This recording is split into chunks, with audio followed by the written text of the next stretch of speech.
What's up? What's going on? WFN's Outside the Cage on Mike's On app, on CBS Sports Radio, radio.com, WFN.com. He is at Ike. Well, no, hold on. At Ike_CBS. There's also the @ Outside the Cage. I forgot about that as well. Dude, we should just go by. We sound like nerds. I'm telling you, in 50 years, they're going to be like, we're just going to have numbers. This is at 142987. It does sound ridiculous. You should be able to see. We should just put it up on the. Well, but again, if you're not watching a podcast and you're just listening, I guess the Twitter accounts is nice to hear, but are you going to go and scroll and look us up and add us at that moment anyway? Yeah, you guys got nothing to do. Google us or YouTube us. Just Google it. But this is Peter Hoffman at the Hoff WFN. Tweet him for all your bad shit. Tweet me for all your good shit. Yes, sir. And we are back. Making a killing on this platform, man. And not only the Outside the Cage platform, but the YouTube, man. I'm glad you guys are enjoying the interviews and the clips. Check out more of job by Peter Hoffman. There's tons to come. Again, we will have a couple interviews coming up later this week as well. Blessed himself, Max Holloway. It is what it is. The featherweight champion of the UFC is in studio with us. He's going out for that interim belt versus Dustin Poirier. This April 13th, the UFC 236. Guy is awesome. I'm looking forward to this. I think the first time I saw him fight was versus Conor McGregor. Dude, in Boston, right? Yes. 2013. I did a piece on radio.com about that. I think that was one of the first Fox cards or FX cards. Like, the UFC knew way back then that those guys were the guys. Oh, they fast forward 6 years, dude. They had no idea one would be a double champ. One's going for a double champ. Right. One's an amazing citizen. One is a potential criminal. Yeah, a lot's changed. A lot has definitely changed. But Boston is still bitter. But the one thing I did notice about Boston, I looked back at old tweets. I was like, I was there. That's crazy. And I did live tweet this. But I do remember like that crowd was just erupting for Conor. That's the one thing I remember is that Conor McGregor was still a thing back in 2013. Was it the braids? He had the braids, yeah. And I remember tweeting something. I was like, the guy's good. He's got talent. It's not all there yet. It's funny, though, because I'm curious to see from Max what he thinks, how the two have changed. Because Conor, we've seen him demolish certain opponents and just brutalize them with the ground with stand up. But Max Holloway has turned into that complete, all well-versed MMA fighter. Dude, he's amazing. I feel like anything we ask him, like not only about like his actual fight with Dustin, but if we ask him about Khabib or Conor, it's gonna go viral. Like, Max is the man, humble dude, and he's connected to everything in featherweight, lightweight, and just seems like a good dude, man. Family guy. I watch the embedded stuff. That's where you get to see a good light of these guys. Doesn't seem like a bad person. Seems like he just wants to fight. No, and he's a fighter. And again, like he's had some concussion issues and stuff like that, which was scary. But he was real about it. He was open about it. He told people about his issues. We see on the other hand, like not to try to dive right back into Conor right away, but we see Conor McGregor going through his issues, being played out on social media and in the media in general, whether it's TMZ or other stuff like that. It's like, and the guy is not acknowledging that he's going through these issues because he doesn't seem to have any issues according to him and his people. But there's crazy stuff going on right now, and it's kind of getting annoying. Like we're getting away from the actual fights. Like, I got into MMA not because of the outside the cage. Hey. That's us. Outside the cage type of like nonsense, like building up to a fight, they got to talk a lot of smack. It's like, who cares about that? When you get in that cage, I want to see you two, battle it out, and I want to see a war for whether it's 3 rounds or 5 rounds. I want to be entertained, which is what sports is about, entertainment, No doubt Conor will always love fighting, but the thing that's shitty for him is that his brand's on the line every time he steps in there, man. It's like... And he's not learning lessons we want to get the best out of Conor from his performance-wise, but it seems that the outside noise is interfering with the actual fighting. in his past, if he suffered the Khabib loss early in his career, you'd be like, man, this guy's set to rocket and take off. But now that this loss happened at this juncture of his career, like he has to be really particular about his next fight. And it seems like he didn't learn a lesson about it. No. And he's still crazy and he's still being enabled and he's still running on these Twitter tirades, man. It's sad to see him crumble. Max Holloway, he didn't lose, but we saw him take off a year because of the concussion, because of the weight cut. There was a push fight with Ortega, but he came back and he's fighting and he's happy. Looked great. Deep down, Conor definitely wants the fight. I know the Floyd fight was the post-Floyd fight stuff was amazing. Made a ton of money. He's got the whiskey. He faked the champ rosé. He fooled me for April Fools.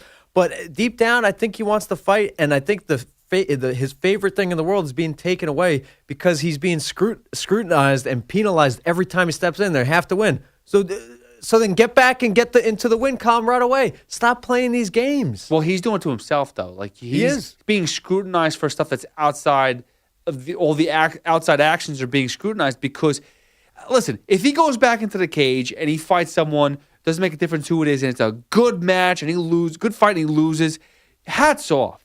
Like Edson Barboza versus Justin Gaethje, like I can't take anything away from Edson Barboza for getting knocked out by Justin Gaethje. Like that was a brutal knockout, but that's what it is. It's a war. You know, some of these guys that get like last minute knockouts, they go on for like 3 rounds. You know, the Korean Zombie versus Yair Rodriguez, 5 rounds of pure gold, and it just happened the final second there was a buzzer shot. The Boy Thompson versus Anthony Pettis. Up until the last 10 seconds of that second round, Stephen Thompson was winning that fight, you know? And it took 10 seconds to go the other way. They should not be, you know, if for you losing a fight, it's in MMA, it's not as bad as losing, I guess, in boxing or losing in anything else because there's so much that can happen at any time. And we've seen these crazy comebacks from so many different fighters. It's not as bad in the long run. For someone as like it is a boxer who goes like, you know, hey, I just lost 3 fights in my boxing career. I'm never going to hit 50-0. Okay, so be it. Like, okay, now you're washed up. You have 3 losses under your belt. Dude, that's why I love what Amir Khan's doing, man. He got destroyed by Canelo Alvarez. And I randomly overheard somebody in Planet Fitness.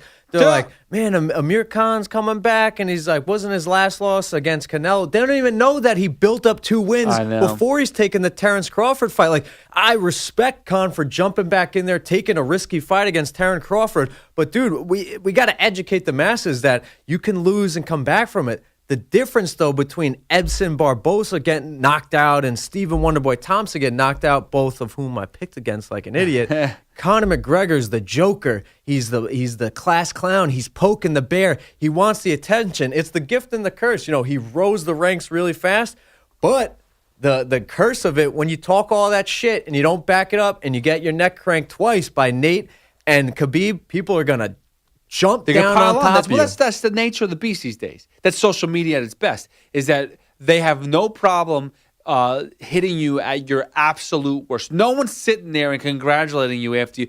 Like, you'll get tons of people to be there and say, congratulations, champ, because they want the attention and stuff like that too.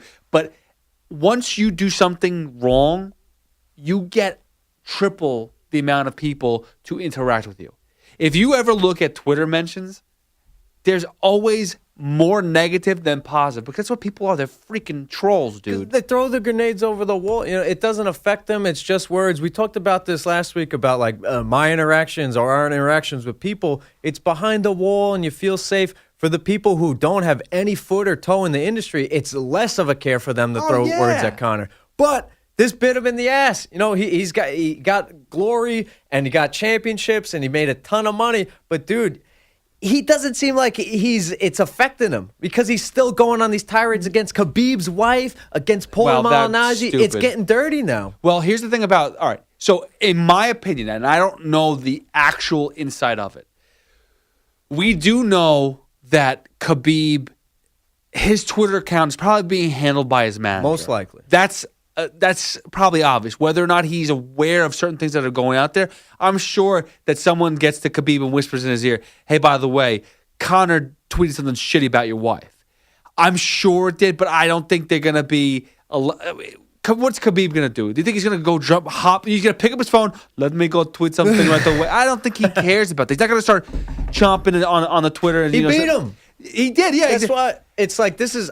You're right, man. Ali Abdelaziz, he's kind of staying relevant. Yeah, right, exactly. But you don't have to do that. You don't have to. You already jumped out of the cage and attacked Dylan Dennis. You don't need to do this other stuff. Saw how angry I you were. I don't think Khabib's doing it. I think it's Ali, which is fine. But why? Sorry to jump. Why is Conor doing this? Well, why is he going after the freaking wife? I think that a lot of it. I don't know if it's even Conor physically tweeting. I think he's aware of everything that's being said. I think there's discussion. I think it's planned out. I don't think Conor is going out and pick up his phone and tweeting this himself. I don't think Conor's finding pictures of Khabib's wife and throwing it out there. I think honestly, I think a lot of these big-time entertainers, Conor's got how many, 7 million followers? You're right. There's probably some there's fake somebody. accounts. There's somebody that's handling his shit. Okay, I don't know about you, but I have access to many people's Twitter accounts. And that's not to incriminate anybody, but it's just I work in a business where I have to. It just is what it is. And some people probably know that I have access to dude, that. I see Jim Rome tweet out the schedule of his show. He's not handling Jim that. Rome is not doing that. So, but the problem here is that... And they deleted this tweet. It was Khabib and his wife had a burqa on. Yeah. They're from the Muslim descent. Khabib, obviously from Dagestan. I don't know where his wife's from. And she has a burqa on. And he tweets, "Take the towel off your head." And immediately, whoever's this handler or Conor, if maybe he has access to it, they tweeted, "Take the towel off your head." Right. It's freaking unbelievable. That's It's gotten so dirty. He attacked his father, attacked his religion. He said on stage at the presser, I was there in Radio City, New York, "You terrorist rat," to Ali Abdelaziz. It got dirty. Khabib won, and now Conor's stirring it again. This guy's not only crazy, but he's freaking delusional. Well, but again, it's gonna represent. It's Conor that is being represented. I don't freaking think that Conor is that dumb is gonna sit there and tweet that shit. I just don't. I think that people are handling Muslim whiskey. I know that. I get that. But I mean, listen. The one thing that is true, you are right. Conor is smarter than we all think when it comes down to the trash talking. Yeah. When it comes down to that stuff, you're 100% right. He knows about Ali's history. He knows all that stuff. He knows everything that needs to be known to piss somebody off. He knows how to get on his skin. Brought up Ali's son. Do I honestly think that he's sitting there and handing whiskey to Khabib and he knows that's insulting? It's 50-50. It's 50-50. Sometimes not everything's played out. Maybe it was perfect, But again, Dana was very aware of it. That's for sure. So maybe Conor does know. But do you think that everything that goes out on Twitter is coming from Conor himself? I don't believe so. I think he probably is aware that some other people out there, and he's giving them carte blanche. Do what you gotta do, man. Keep it gold, bro. Keep it gold. You can do it. All right. Do what you gotta do. Regardless, his name is on it. His name is on it. If my wife's handling that account, I'd get pissed. our names are on it. Yeah, no, of course. And I'd be fucking furious. JD was liking some stuff on Instagram with nothing bad. Nothing bad, I forget what it was. Posts about ESPN and shit like that, Damn it, JD. Ariel Hawani's the best. Now, why'd you do that, JD? Don't do that. It was a burner account. but anyway, their name is on it. Their name is, listen, it's Conor's name. It's under his account. He's got to be representing this stuff. But here's the thing, too. Conor will never do this, and neither will Khabib. They will never, in the public, apologize and say anything of hey, sorry, that went too far. That will never happen, which is part of the problem, too. Yes, I agree. Because we're sitting here talking about all this shit that's gone on the past couple of years, and it's gotten worse and worse. We see Conor throw stuff through a bus. We see Khabib jump over the cage. Now we're seeing all this shit on Twitter. Dude, someone's going to get killed, and it's going to be bad. And all you have to do is be responsible. Now, Dana White has said, I just saw something really quick that said Dana White's going to interrupt this and get involved because this has gone too far. Why? Because Khabib's attacking Conor now? It's dude, come on. Exactly. You should have done this a long time ago. Dude, not for nothing, but there's a Russian fighter who just got tested positive for a third time and is suspended forever due to USADA. I forgot the guy's name. Wow. Whatever. But John Jones is fucking suspended. How many times has he been tested positive? Over and over and over, and it's in his freaking blood. It's in it. It's pulsing. It's pulsing in his body. But it's John Jones. So you make examples out of certain people. This, between Khabib and Conor, if Khabib was never a champion, if Conor beat the shit out of Khabib was not a champion, and that was the end of story, Khabib would be in serious trouble right now. Yeah. But we're at this point where Khabib's an amazing fighter. Thank goodness he won that. Yeah, thank goodness he won it. So Khabib is going to be handled. He's going to be asked to stop. But Conor is the reason why this is even getting to that point is because it's Conor McGregor. So you please stop attacking my prize. Dude, you nailed it. This should have been nipped in the bud a long freaking time ago. During the hearings, I was one of those nerds live streaming it. But Bob Bennett, is he the head of the Nevada State? He's some top guy for the Nevada State Athletic Commission. I think it was January 26th or 29th during the hearings. What'd Conor get? $50K and 6 months fine? Was that was it less than $50K? I think it was. Yeah, it was no small. More. Khabib was $500,000 on top of it, half of his purse, and 9 months. Bigger suspension. Obviously, all that stuff happened on Vegas's turf. But the one comment that Bob Bennett brought up, he was just like on his soapbox, and I was happy to hear this. He goes, we need to stop enabling this wars online. I understand the events in New York weren't in Vegas, but it was because of this. It was all connected. Bob Bennett nailed it. And what did Dana White say in freaking following UFC 223 in Brooklyn? He goes, well, if you look at the other sports, there's a lot worse going on. Dana, you gotta take it easy now because you brought in the domestic violence football player. That was the bad stuff you're talking about for the NFL. Maybe a guy having a gun. Conor McGregor's attacking your product, and you said there's other stuff going in other sport. Dude, you need to nip it in the butt. Months ago, years ago, Conor McGregor, when he lost to Nate, you always bring this up. You said he handled the loss the best you've ever seen. Oh, my God. Not Ronda, even Dominic Cruz was good, but Conor McGregor handled it the best. Seemed matured, seemed like he wanted it, seemed like he cared. Dude, he's a spiteful little brat running around Miami and elsewhere. It's annoying, man. I'm tired of the McGregor stuff. I don't care if he fights anymore. Like last week, I was like, we'll see what happened. I hope it's in November, the rematch. I don't care anymore. No, I really don't. I think last week's prediction that I had of 2020 is very realistic. Yes. It might not even be the end of 2020, to be honest with you, the way this is going. And dude, you're 100% right. Like, we're fed up with this. I don't want to put it all on Dana because these people are adults. If you have, it's not this unionized. There are all these rules and regulations of what you're supposed to do. No. Like baseball or football or some shit like that. They're like, learning on the fly. It's amazing they made it to ESPN. It's amazing. Think about it. It's a baby. It's 25 years old. It's a baby. It's immature. And your sport is a combat sport. It's about people potentially trying to knock each other's heads off. Dude, I literally thought it was fixed at one point because how crazy it is. Like, these guys are personalities. They're so brash. They're their own product. They're crazy, man. Then I'm like, no. They're just actual fighters. They're nuts. Like, go fight on the street. Nate Diaz is an actual psycho. Khabib, he don't play, man. Jorge Masvidal. Look at Jorge Masvidal. He was throwing. He did those backyard wrestling. Exactly, dude. But backyard brawls. They're gonna have a ton of security around Masvidal. These guys are fucking psychos. It's not scripted, man. Dana White has to step in, and the fact that now he's making a statement, it doesn't mean it means that he's not done with Conor. He's still negotiating the whole, I think he's done. No. He's still in the Conor McGregor plans. He wants to do business with them. No question, dude. That's why Conor, think about it. Conor retired last week, and not one person took it serious. Even Dana went on record saying, I don't think, even Dana said that I don't take it serious. Like, he didn't retire. And we're sitting here now a week later talking about all this. He's trying to build up a fight, but you can't cross certain boundaries, which he constantly does.